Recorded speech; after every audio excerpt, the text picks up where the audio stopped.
ఇసుక అన్ని చోట్ల పీకేశారు, ఇక పొలాలలో కూడా గీకేయబోతున్నారు అన్నటువంటిది సాక్షి ఒక వార్త రాసుకొచ్చింది. గోదావరి నదీపాయల్లో అనధికారిక ర్యాంపుల్లో అడ్డగోలుగా ఇసుక దోపిడీ చేస్తున్న అధికార కూటమి నేతలు ఇప్పుడు పొలాల్లో మేటల తొలగింపు పేరుతో ఇసుక మీదకి రంగం సిద్ధం చేశారు.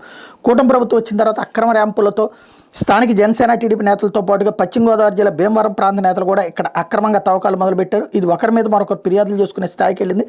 కొందరు నేషనల్ గ్రీన్ ట్రిబ్యునల్కి వెళ్లేందుకు సిద్ధమవడంతో ఉలిక్కిపడిన జిల్లా యంత్రాంగం అనధికారిక ర్యాంపులను తాత్కాలికంగా మూసేసింది. దీంతో కూటమి నేతల కన్ను ఇసుక మేటల మీద వేసిన పట్టా భూముల మీద పడింది.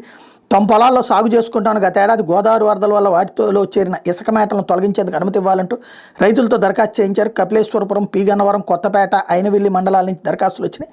అనుమతులు రాగానే ఇసుక తవ్వేసి తరలించేందుకు సిద్ధమవుతున్నారు. ఇప్పటికే ఓ నాయకుడి మేటల తవ్వకానికి రాగా అధికారులు అతను జేసీబీని స్వాధీనం చేసుకున్నారు. గత టీడీపీ ప్రభుత్వంలోని ఇదే పందాలు అనుమతులు తెచ్చుకుని అనుమతించిన దానికంటే 20 రెట్లు ఎక్కువ ఇసుక తవ్వేసి కూటమి నేతలు సొమ్ము చేసుకున్నారు. ఇప్పుడు అదే దందాకి తెరదీశారంటూ ఏటా జూలై నుంచి అక్టోబర్ వరకు వచ్చే గోదావరి వరదల వల్ల డాక్టర్ బిఆర్ అంబేద్కర్ కోనసీమ జిల్లా లంక గ్రామంలోని పలు జిరాయితీ పట్టా భూములు పెద్ద ఎత్తున ఇసుక చేరుతుంది. ధవళేశ్వరం బ్యారేజీ దిగువన వశిష్ట, గౌతమి, వైనతేయ నదీ పాయల్లో ఉన్న ఈ ఎరోటెడ్ ల్యాండ్స్ నదీ ప్రాంతంలో కలిసిపోయిన భూముల్లో స్వల్పకాలిక పంటలైన పుచ్చ, గుమ్మడి, బీర వంటివి సాగు చేస్తుంటారు.